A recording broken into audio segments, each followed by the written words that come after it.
जय हिंद सभी बच्चों को मेरी तरफ से। आप सब कैसे हैं? Hope everything is fine. ठीक है, तो आज हम फिर से अपना एक इंडियन पॉलिटी का टॉपिक लेके आए हैं, तो मैं आपके साथ शेयर करता हूं कॉन्स्टिट्यूएंट असेंबली।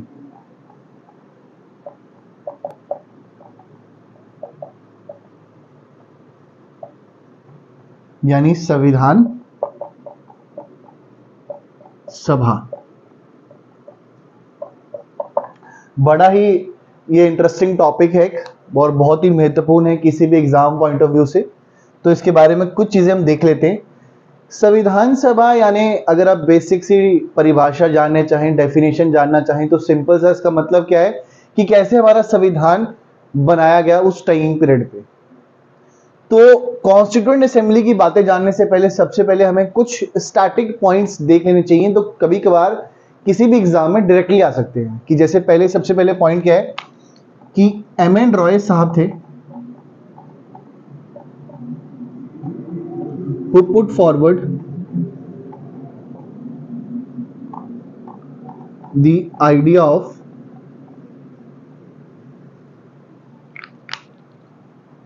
constituent assembly।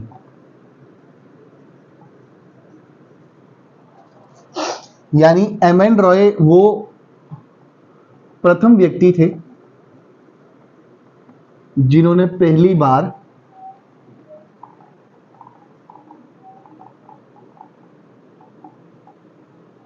संविधान सभा का आइडिया फॉरवर्ड किया था फॉर दी फर्स्ट टाइम।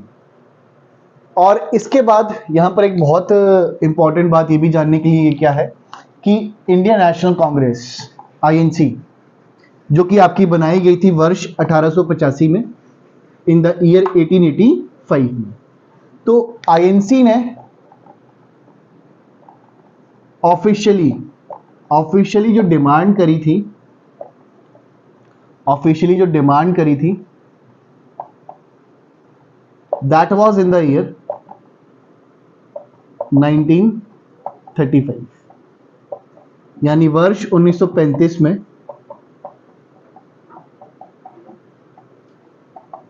प्रथम बार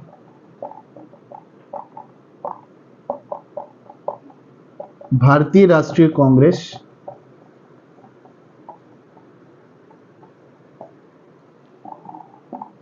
ने डिमांड करी थी ऑफिशियली, किस चीज के लिए?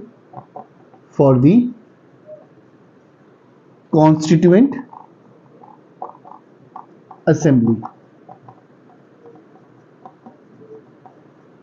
संविधान सभा बनाने के लिए। ठीक है, ये वर्ष भी बहुत इंपॉर्टेंट है 1935। आप अच्छे से जानते हैं कि 1935 में ही गवर्नमेंट ऑफ इंडिया एक्ट 1935 आया था। ठीक है, और सबसे पहले जो आइडिया पुट फॉरवर्ड किया था वो किसने किया था? वो थे एम.एन. रॉय साहब। इंडियन नेशनल कांग्रेस जो कि बनाई किस वर्ष में गई है, ये आप मेरे साथ स्टैटिक पॉइंट लिख सकते हैं। साइड बाय साइड कॉपी में कुछ नहीं करना है, आप हमेशा ऐसे लिख लीजिएगा स्टैटिक पॉइंट।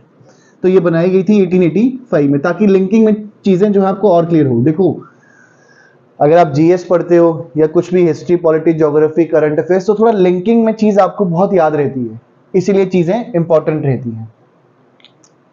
अब यहाँ पे आईएनसी ने ऑफिशियली डिमांड कब कर दी? 1935 में, कि भाई हम अपनी संविधान सभा बनाएं, कि जो कि भारत का संविधान बाद में लिखेंगे। अब उसके बाद यहां पर चीजें जो हैं,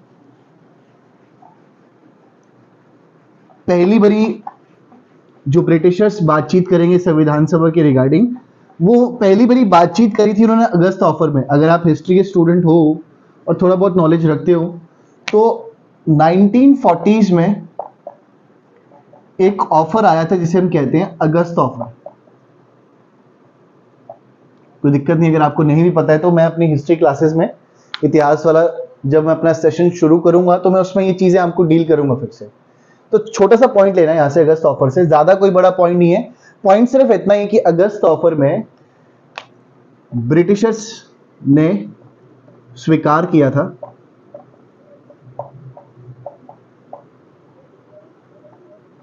कि आप अपनी संविधान सभा बना सकते हैं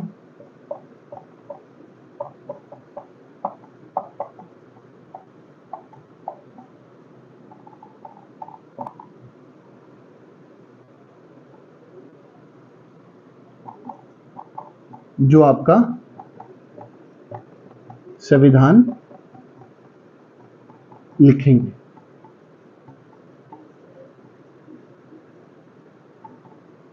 You can draft your constitution. You can draft your constitution by framing the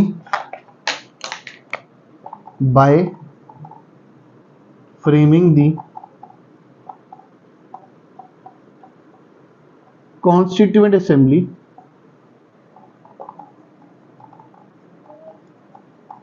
but after the end of, ये वाला पॉइंट बेटा यहां से मैं कंटिन्यू कर देता हूं, स्टार मार्क लगा दिया यहां पे, after the end of world war 2। Britishers उस टाइम पीरियड में 1940s का ये बहुत ही क्रूशियल टाइम चल रहा था उनके लिए एक्चुअली में बेटे। यहाँ पे दिक्कत क्या थी कि 1939 में वर्ल्ड वॉर 2 शुरू हो चुका था जो कि चलेगा 1945 तक, और उस टाइम पीरियड पर ब्रिटिशर्स को रिक्वायरमेंट थी इंडियन सपोर्ट की बहुत ज्यादा, तो सपोर्ट थी। अब उससे पहले ब्रिटिशर्स जो हैं वो सिर्फ डोमिनियन स्टेटस की बात करते थे इंडिया के लिए, लेकिन पहली बारी 1940s में अगस्त ऑफर ये पहली बारी प्रस्ताव था, एक जाल था जो अंग्रेजों ने चला कि भाई उन्हें सिर्फ और सिर्फ क्या चाहिए, इंडियन सपोर्ट चाहिए। उसी सपोर्ट के लिए वो क्या कह रहे हैं, that you can draft your constitution bye framing the constituent assembly but after the end of world war 2। चलाकी देख लो कि आप अपना संविधान तो बना सकते हो, संविधान सभा भी बना लीजिए, लेकिन वो चीज कब कर सकते हैं, वो आप कर सकते हो after the end of world war 2, यानी विश्व युद्ध दूसरे के खत्म होने के बाद। ये सिर्फ चलाकी वाले पॉइंट्स हैं, लगातार ये पॉइंट्स चलते रहे उनके। इंडियंस ने इसका अपोज भी किया, जैसे कि अगर आप जानते हो अगस्त ऑफर के बाद इंडिविजुअल सत्याग्रह भी हुआ था, ठीक है। तो वो सिर्फ एक प्रोटेस्ट थी that we are not going to participate in the world war 2। सो ये पहली बार इनका यहां पे था। अब इसके बाद हम कुछ पॉइंट्स बेटे यहां पे देखते हैं regarding the constituent assembly. Let us see the important once.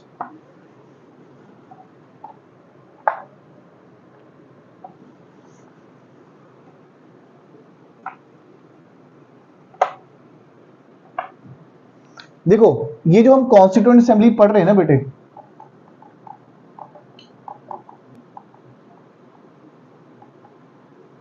तो शुरुआत के टाइम पीरियड में ये एक सोवरेन बॉडी नहीं थी। सोवरेन बॉडी का मतलब मैं आपको अभी समझाता हूं स्पष्ट रूप से। सोवरेन बॉडी का यहां पे मतलब क्या है कि जब कॉन्स्टिट्यूएंट असेंबली सबसे पहले किसी एक मिशन के थ्रू यहां पर एक मिशन आएगा, उसमें इसका इंट्रोडक्शन होगा। तो भारत में उसी टाइम पीरियड पे अंग्रेजों ने एक मिशन भेजा जिसे हम कहते हैं कैबिनेट मिशन। क्या कहते हैं? कैबिनेट मिशन, जो कि आया था वर्ष 1946 में। इसी कैबिनेट मिशन में क्या कहा गया कि आप संविधान सभा बनाएंगे, जिस संविधान सभा में टोटल मेंबर्स, कुल सदस्य, यानी संविधान सभा के गठन की बात इस मिशन में की गई है। इसीलिए यहां पे लिख देता हूं point, at the starting, at the starting the constituent assembly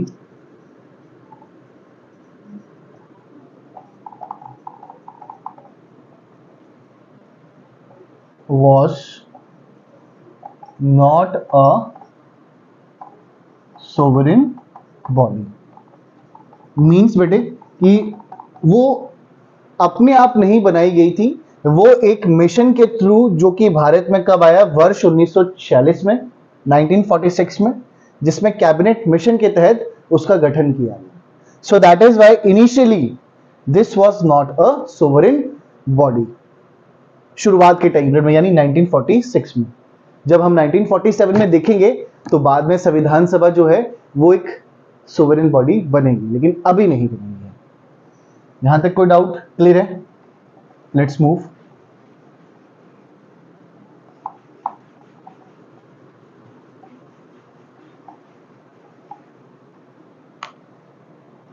तो इसमें टोटल मेंबर्स की मैं आपसे बातचीत कर रहा था, कुल सदस्य। ये एक फ्लो चार्ट है, आप बना सकते हो, अगर मेरे को ऐसे याद हुआ है तो ठीक है, आपको जैसा अच्छा लगता है आप उस हिसाब से चलिएगा। टोटल मेंबर्स यानी कुल सदस्य 389, जिसमें से 296 और 93। ये 296 भी आगे चल के 200 में बटेंगे, 292 एंड 4।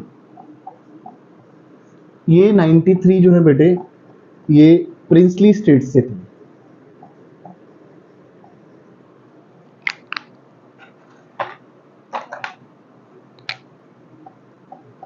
ये जो 4 है ये chief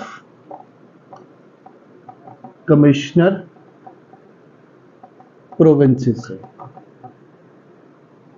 and these 292 were from British province।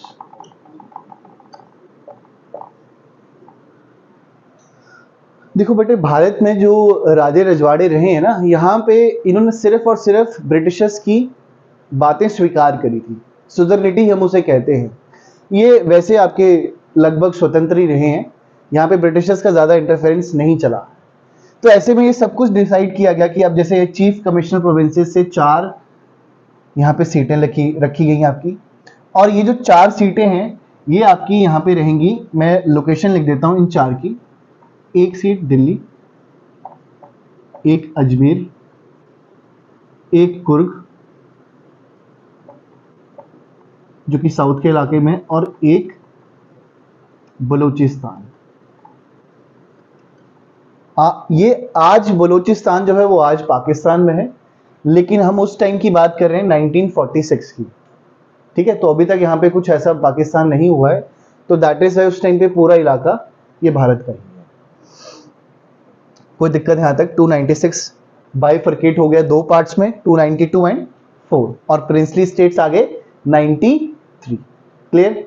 ये ब्रिटिश प्रोविंस जो कि 11 ब्रिटिश प्रोविंस थी, और ये चीफ कमिश्नर प्रोविंसेस। इनको समझना हो तो जैसे आज हमारे यहाँ पर केंद्र शासित प्रदेश रहते हैं, चीफ कमिश्नर प्रोविंसेस को आप ऐसे याद कर सकते हो, 4।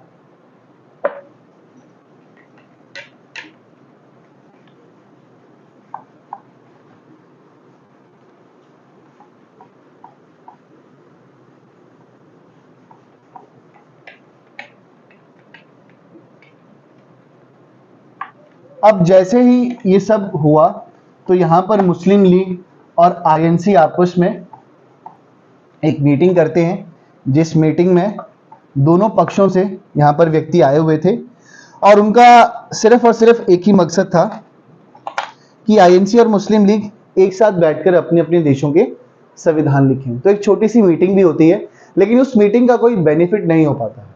उस मीटिंग में आईएनसी की तरफ से 3 व्यक्ति जाते हैं।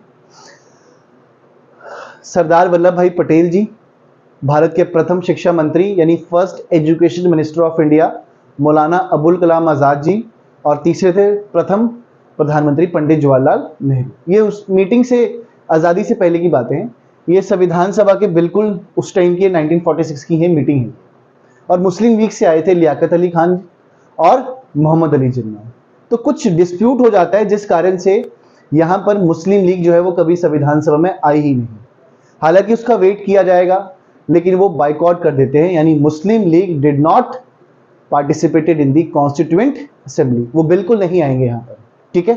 तो अब हम देखते हैं कि जब संविधान सभा में सब कुछ हो गया तो कैसी चीजें चली। देखो, अगर आपको बेसिक फैक्ट्स जानने हो बेटे, तो टोटल सेशंस, कुल अधिवेशन,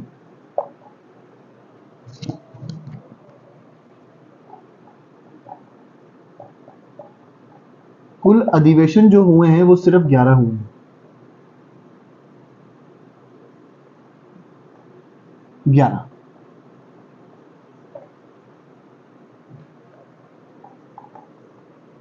टोटल एक्सपेंडिचर, कुल खर्चा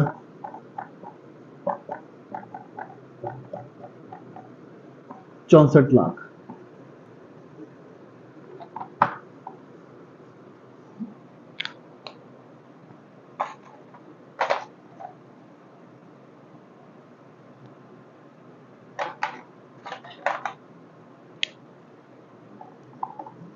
total time taken for the constitution,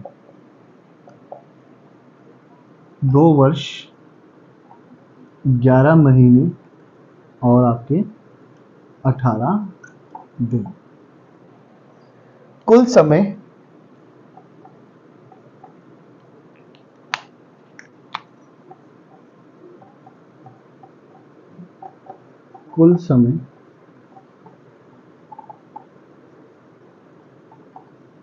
संविधान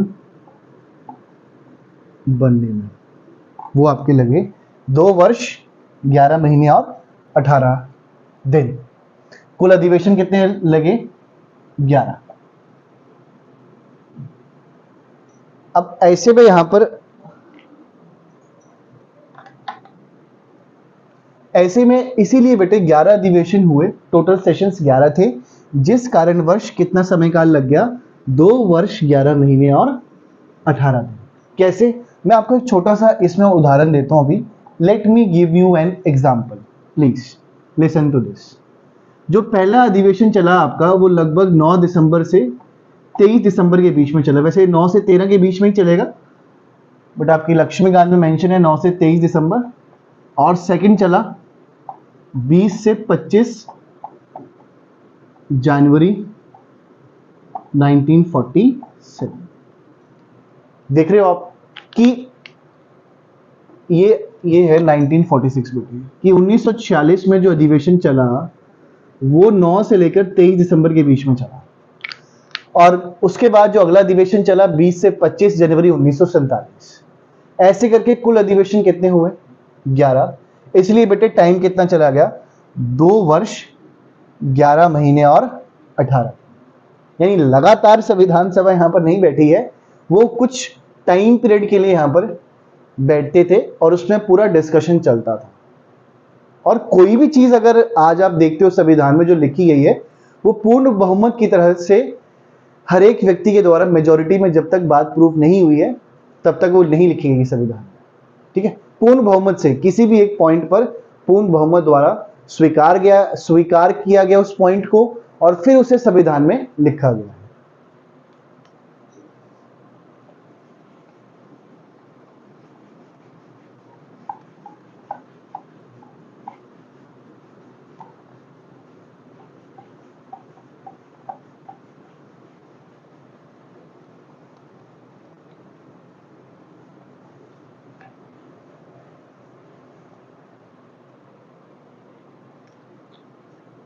अब बेटे पहली बारी जो संविधान सभा मिली है, जो फर्स्ट मीटिंग हुई वो हुई है 9 दिसंबर 1946 में दिल्ली में,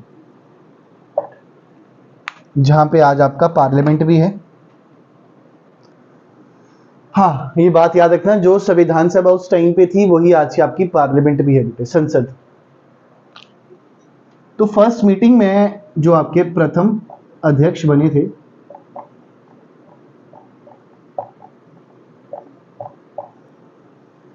फर्स्ट प्रेसिडेंट। अब बेटे जो फर्स्ट प्रेसिडेंट बने थे ये टेम्परेरी वाले थे।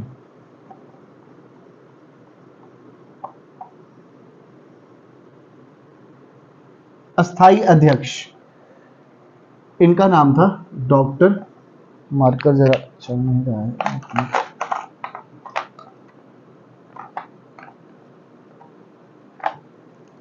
टेम्परेरी इनका नाम था डॉक्टर सच्चिदानंद सिन्हा जी। ये बेटे बनाए गए थे 9 दिसंबर 1946 को प्रथम अध्यक्ष संविधान सभा के, जो कि अस्थाई थे, यानी टेम्परेरी प्रेसिडेंट थे आपके, ठीक है। यानी ये व्यक्ति जो है वो परमानेंट नहीं है। 9 में आप अगर 9 दिसंबर में आप 2 दिन और ऐड कर लें तो ये हो जाता है 11 दिसंबर 1946। और इस दिन भारत में जो अध्यक्ष बने डॉक्टर राजेंद्र प्रसाद जी। सच्चिदानंद सिन्हा जो हैं बेटे ये अस्थाई अध्यक्ष यानी टेम्परेरी, और डॉक्टर राजेंद्र प्रसाद जी जो हैं ये आपके परमानेंट प्रेसिडेंट बनेंगे,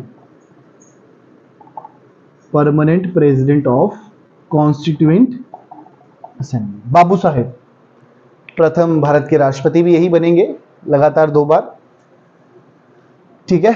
कोई दिक्कत यहां तक कि टेम्परेरी वाले में आप किसका नाम याद रखेंगे, डॉक्टर सच्चिदानंद सिन्हा जी का, जो कि 9 दिसंबर 1946 को बने थे। और उसी के बाद 2 दिन यानी 11 दिसंबर 1946 जो आपके अध्यक्ष बने अंत तक वो थे डॉक्टर राजेंद्र प्रसाद जी। कोई डाउट बेटे, कोई दिक्कत यहां तक?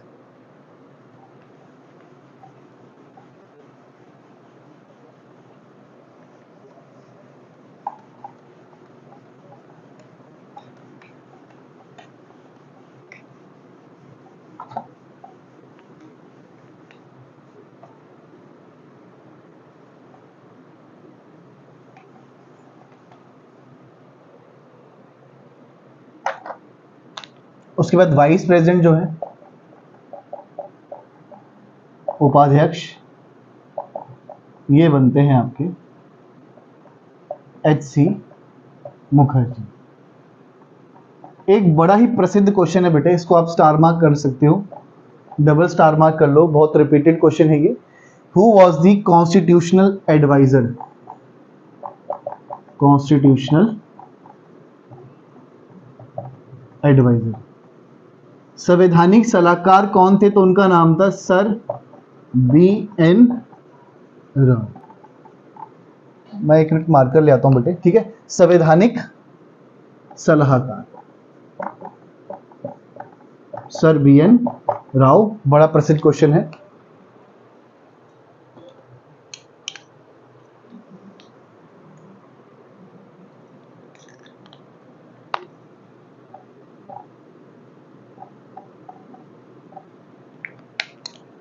ठीक है, तो हमने यहां पर अभी देखा कि वाइस प्रेसिडेंट थे H.C. मुखर्जी। उससे पहले हमने क्या देखा कि पहले टेम्परेरी यानी इंटरिम प्रेसिडेंट थे डॉक्टर सच्चिदानंद सिन्हा जी, उसके बाद परमानेंट प्रेसिडेंट बन गए डॉक्टर राजेंद्र प्रसाद जी, ठीक है। तो ऐसे में संवैधानिक सलाहकार कौन थे? Sir B.N. राव। तो ऐसे में बड़ा कुछ हुआ, जैसे कि we adopted the national flag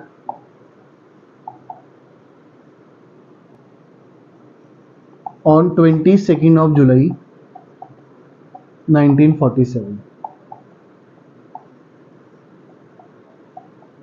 राष्ट्रीय ध्वज जो हमने अपनाया वो अपनाया 22 जुलाई 1947। ये भी पॉइंट याद रखिएगा। नेशनल सॉन्ग, नेशनल सॉन्ग क्या है अच्छे से जानते हैं आप, वंदे मातरम, ठीक है, वंदे मातरम। तो नेशनल सॉन्ग हो गया आपका ये एक तरफ नेशनल सॉन्ग। यही सेकंड पॉइंट फिर से हम रिपीट करते हैं,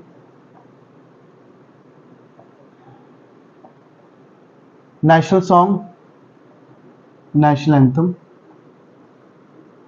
ये सब कुछ जो हुआ है ये हमने अपनाया है 24 of January 1950। National song Vande Mataram. अच्छा, एक पॉइंट यहाँ आपको लिंक कर देता हूँ इतिहास का, याद रखिएगा। वंदे मातरम पहली बार जो गाया गया था वो वर्ष 1896 में INC के कलकत्ता अधिवेशन में गाया गया था रविंद्रनाथ टैगोर जी के द्वारा। और सेकंड नेशनल एंथम ये भी प्रथम बार जो गाया था ये रविंद्रनाथ टैगोर जी ने ही गाया था जब दिल्ली दरबार लगाया गया था वर्ष 1911 में। ठीक है, सो ये दोनों पॉइंट्स भी हैं, आप याद रखिएगा। जैसे कि नेशनल एंथम का बेटे यहाँ पर एक टाइम भी है मैक्सिमम, तो मैक्सिमम टाइम है 52 सेकेंड्स नेशनल एंथम का। एंड फॉर नेशनल सॉन्ग जो लिमिट है वो है 1 मिनट 5 सेकेंड की, यानी 65 सेकेंड्स। कोई डाउट यहां तक, कोई दिक्कत? ठीक है,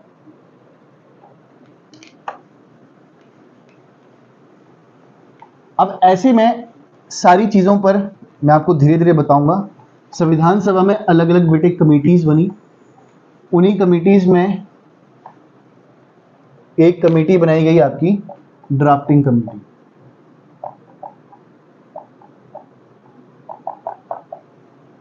जो कि बनाई गई थी 29 अगस्त 1947 में।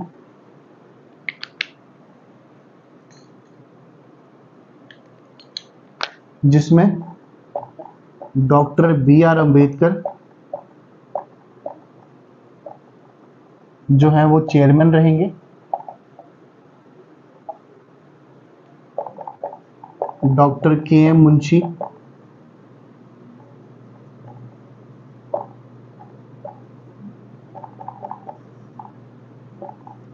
अलाड़ी कृष्णा स्वामी,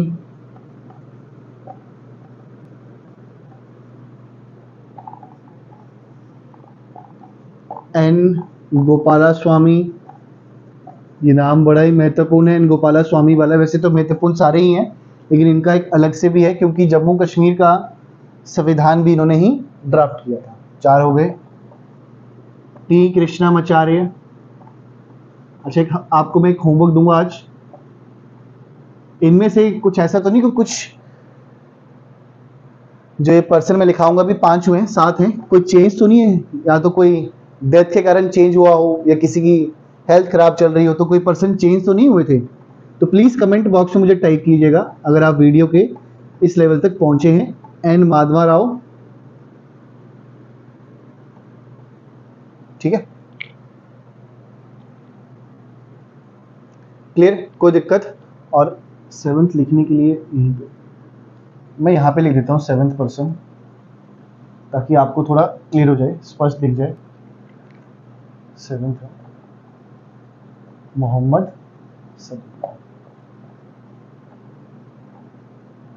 प्लीज मुझे कमेंट बॉक्स में टाइप कीजिएगा T कृष्णामाचार्य, N माधवा राव या मोहम्मद सदुल्ला में कुछ पर्सन ऐसे तो नहीं जो चेंज हुए हों, कहीं BL मित्तर साहब तो नहीं थे? तो प्लीज, ठीक है, क्लियर है। ये ड्राफ्टिंग कमेटी जो बनाई गई थी 29 अगस्त 1947 को, इसने 2 बार अपना ड्राफ्ट तैयार करके बताया था और फिर उसके बाद बेटे हर एक चीज पर चर्चाएं हुई हैं यहाँ पे। यानी संविधान सभा में ऐसा नहीं है जैसे कि आजकल हम बात कर रहे हैं भारत में, हमारा पहले ही जो अनुच्छेद है article number 1 of the Indian constitution, संविधान कहता है, मैं आपको एक एग्जांपल देता हूं, आर्टिकल नंबर 1 से करंट अफेयर भी चल रहा है। India that is Bharat shall be union of states. अब बातचीत चल रही है यहां पे कि भारत ही नाम रखा जाएगा। तो उस टाइम पे एक्चुअली में दिक्कत क्या थी कि देखो संविधान सभा में, CA लिख देता हूं बेटे शॉर्ट फॉर्म के लिए, याद रखिएगा, थोड़ा नोट्स बनाते बनाते शॉर्ट फॉर्म थोड़ा सा लिख लिया करो, सही रहता है। कॉन्स्टिट्यूएंट असेंबली में अगर किसी भी बात पे बेटे चर्चा हुई है, मान लीजिए आर्टिकल नंबर 1 की बात करें कि ये सब लिखा गया कैसे, तो हुआ क्या कि 50% मेंबर्स इंडिया के पक्ष में आ गए कि नाम इंडिया रखना है, और 50% ने क्या कहा कि क्या नाम रखना है भाई, भारत नाम रखना है। और ऐसे में पार्लियामेंट में आज भी आप देखते होंगे कि मेजॉरिटी चलती है। जब कोई मेंबर बैठा होता है तो वो हमेशा अपने जहां पे वो डेस्क पे बैठे तो ऐसे करते हैं मेजॉरिटी के लिए, ठीक है, डेस्क पे ही। तो ऐसे बहुमत उस टाइम पे भी होती थी। तो 50% जब क्लैश हो गया तो फिर ये सोचा गया कि दोनों नाम रख देते हैं, that is India, that is Bharat shall be union of states.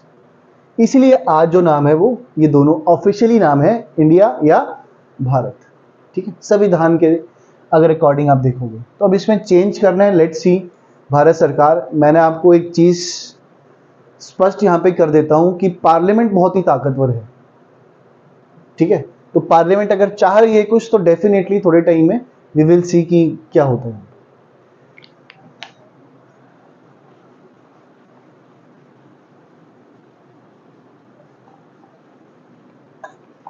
अब बेटे एक यहाँ पर बड़ा इंपॉर्टेंट पॉइंट भी है।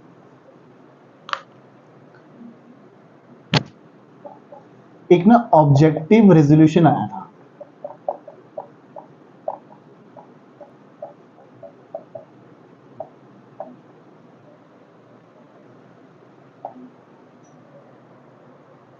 चार सितंबर 2022 से इंडिया के एग्जाम में इस पे क्वेश्चन भी आया हुआ है कि किस पर्सन ने ऑब्जेक्टिव रेजोल्यूशन को मूव किया था। तो सिंपल सा आंसर था बाय पंडित जवाहरलाल नेहरू, ठीक है। ये बेटे इन्होंने मूव किया था दिसंबर 1946 में, और इसे पास किया गया था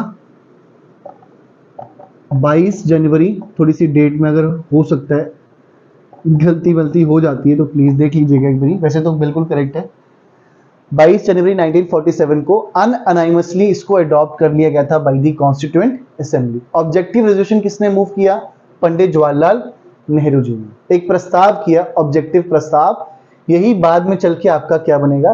प्रीएम्बल बनेगा बेटे। इसमें कुछ पॉइंट्स थे कि सोशल, पॉलिटिकल, इकोनॉमिक कैसे चीजें रखी जाएंगी, ठीक है, वो सब इन्होंने मूव किया था पंडित जवाहरलाल नेहरू जी ने, जो बाद में जाके क्या बनेगा आपका प्रीएम्बल, जो कि आपका एक बहुत ही अहम हिस्सा है संविधान का, प्रीएम्बल। एनसीईआरटी के लेफ्ट पेज में ही होता है प्रीएम्बल भी, और पढ़ा हो कभी तो एनसीईआरटी।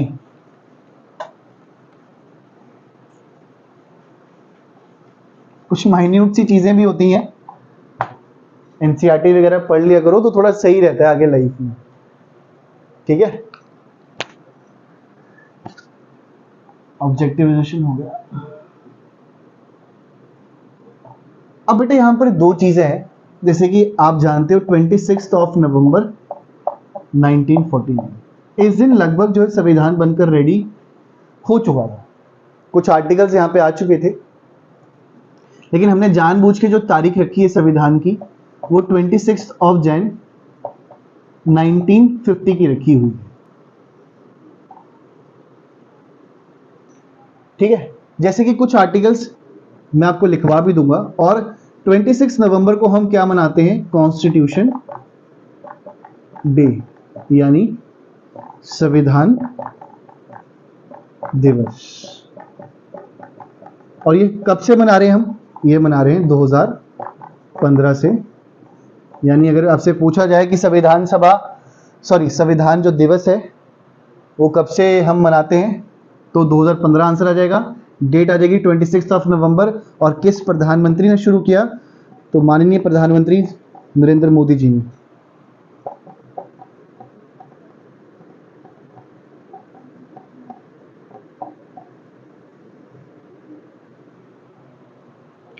ठीक है, तो तीसरा टेन्योर भी आ सकता है, वैसे तो लगभग कंफर्म ही है इनका, ये मैं ही नहीं कह रहा हूं बट जनता भी कहती है, ये देखते हैं, ठीक है, कंफर्म है वैसे। हाँ, तो थर्ड टेन्योर माननीय प्रधानमंत्री मोदी जी का ही रहेगा यहाँ पे वैसे।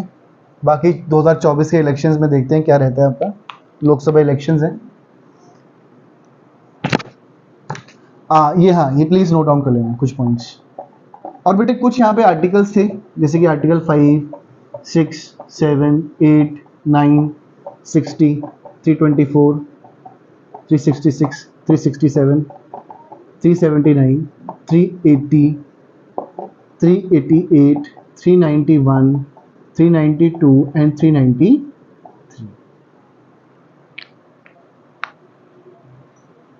तो ये 15 आर्टिकल्स लगभग जो है, आर्टिकल्स और भी तैयार हो गए, लेकिन मैंने आपको बता दिया कि मुख्य रूप से कुछ चीजें पहले ही तैयार होके बन चुकी थी, जैसे आर्टिकल 5, 6, 7, 8, 9 बेटे, ये सारे के सारे आपके आर्टिकल्स जो हैं वो किस चीज के हैं? ये सिटीजनशिप के हैं। धीरे धीरे हम जैसे जैसे जिस आर्टिकल्स पे चलेंगे नागरिकता वाले हैं, जो कि सिटीजनशिप किस पार्ट में है, ये भी बड़ा इंपॉर्टेंट पॉइंट है एसएससी पॉइंट ऑफ व्यू से। Part number 2, part 2 of the Indian constitution deals with citizenship. Bharat का जो भाग 2 है वो नागरिकता के आर्टिकल्स के लिए है, सिटीजनशिप के साथ डील करता है, जिसमें बेटे आर्टिकल्स है आर्टिकल 5 से आर्टिकल नंबर 11। तो देखो 5, 6, 7, 8, 9 ये तैयार हो चुके हैं लगभग। तो ऐसे में जानबूझकर तारीख रखी है 26 जनवरी 1950। इसका भी मैं आपको लिंक बताऊंगा, ये हिस्ट्री के साथ लिंक है, क्योंकि बहुत सारी चीजें इतिहास में हुई हैं। 20 ईयर्स के बाद यहाँ वाला फंडा है, जैसे 26 जनवरी 1930 में बड़ा ही महत्वपूर्ण दिवस था उस दिन। तो जिस कारणवश यहाँ पे हमने जानबूझ के डेट के रख दी है 26 जनवरी 1950। पूर्ण स्वराज डिक्लेयर किया गया था, जिस कारण से ये सब होगा।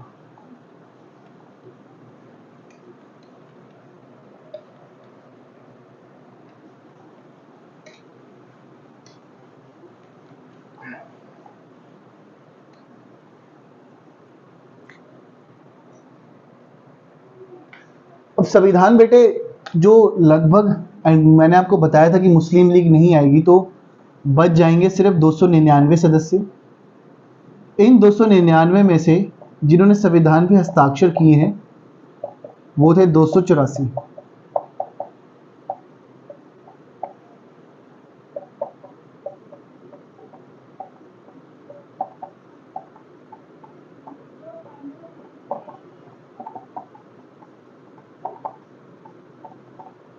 और बेटे इन 284 में आपकी 15 जो है 15 वर वुमेन्स। ये साइन जो है वो तारीख जो थी वो था 24 जनवरी 1950। ठीक है, यानी 299 सदस्य रह जाएंगे जब मुस्लिम लीग नहीं आएगी, और फिर उसके बाद लगभग अंत में 284 बंदे यहाँ पर हस्ताक्षर करेंगे, जिसमें से 15 क्या थी, महिलाएं थी। 15 were women's which participated in that signature process. तो ऐसे करके आपका पूरा संविधान जो है वो रेडी हुआ है। कुछ यहाँ पर टिप्पणियां भी हैं कि केवल जो ये संविधान सभा थी केवल हिंदुओं की सभा थी, तो ऐसा कुछ नहीं है, बहुत सारे पार्टिसिपेशन था यहाँ पर। ठीक है, सिख थे, सभी वर्ग यहाँ पे मौजूद थे, जिन सब ने मिलकर ये संविधान को उस टाइम पे तैयार किया।